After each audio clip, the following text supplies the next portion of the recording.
The South African Social Media Landscape 2012 study, produced by technology market researchers Worldwide Works and information analysts Fuseware, was released last week. With social media regarded as the international technology phenomenon of the 21st century, what does the landscape look like on the local South African front?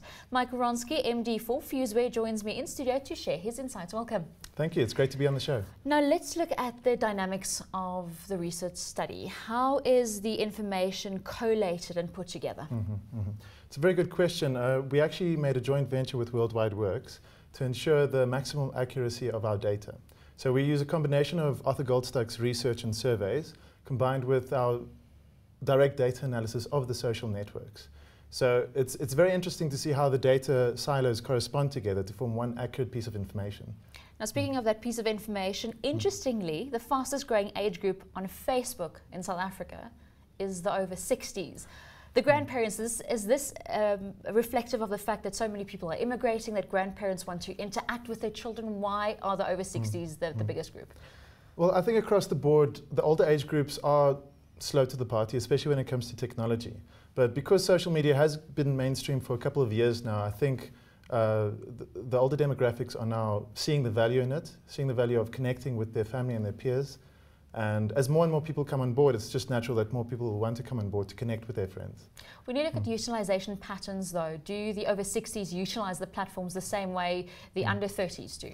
Across the board, the Facebook user base is incredibly engaged. I mean, they spend, I think, 16 to 20 minutes per session every time they go online, which is an incredible number. It shows that people are utilizing Facebook quite often and on a daily basis. Over 60% of the Facebook user base in South Africa are active users, so they log in once per week or more. In terms of all the various platforms, we've got Mixit, we've got Facebook, Twitter, LinkedIn. Which is the fastest growing platform in South Africa? The fastest growing would...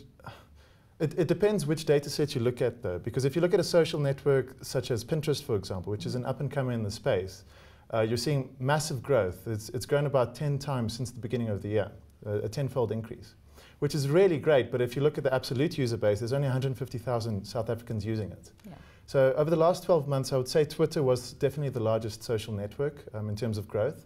So it's almost doubled, as far as I know, from 1.1 million South Africans to now almost 2.4. Which is incredible. In terms of, well, let's talk about Twitter for a second. Is this the way that the future of news and breaking news and people interacting and sharing those pieces of information, because it's more of a news site than it is a social site, if I can put it at that? Yes, yes. Twitter is definitely what I would say the world's best news feed, because it allows you to tailor any content according to what you want and your interests. So that's what we're seeing people are starting to use it as opposed to just a platform for sharing their thoughts and feelings with the world. They're using it as a newsfeed directly into their favorite celebrities, favorite local and international brands, and that sort of thing.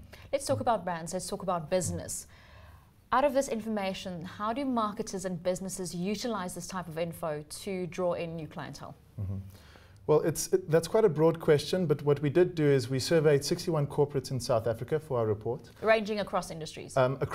Across industries, yeah. We made sure to focus on the largest corporates and companies in the country, so this is tailor-made to those.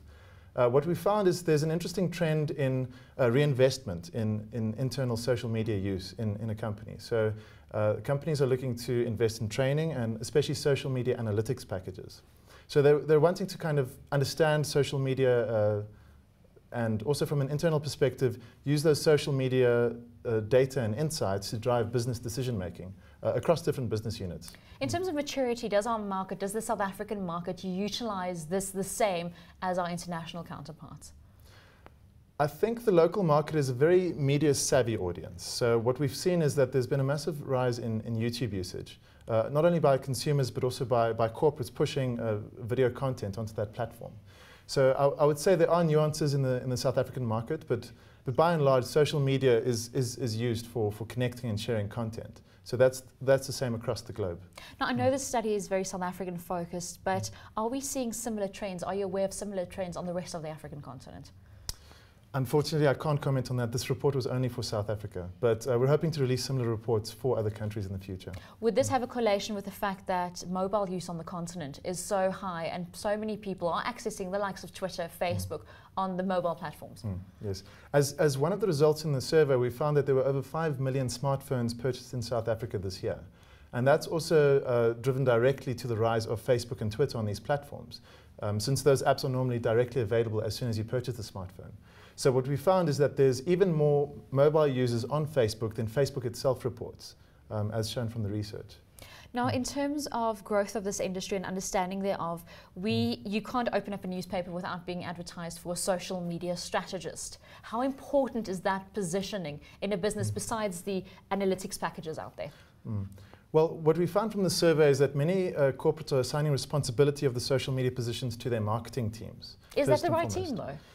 It depends on your goals for social media, but what we found is that many companies are looking to outsource their social media competencies to professional agencies. So, for example, the likes of Cerebra, one of South Africa's biggest social agencies, because they're starting to understand that you can't just give it to someone internally that, maybe an intern and they don't really understand the brand's positioning. You need to take a professional stance and deal with a professional company. But at the same time, social media isn't exactly marketing. It does span across different business units. So it's still fairly difficult to find the right positioning there. In terms of the research study, what is the biggest highlight or the biggest focal point for you guys right now? Well, there's one big trend that's occurring to me from the research. It's basically the integration of the marketing skill set and the technical skill set.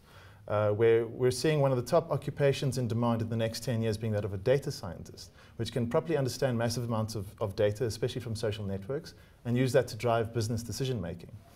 So what we're seeing more and more as corporates invest in analytics packages is we need someone with the skill set that understands the data, understands how to use it, and connects that with business decision making for strategic advantage.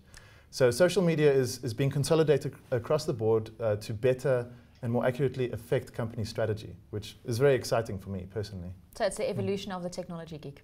Absolutely, absolutely. Mike Wronski, thank you very much. It's a pleasure.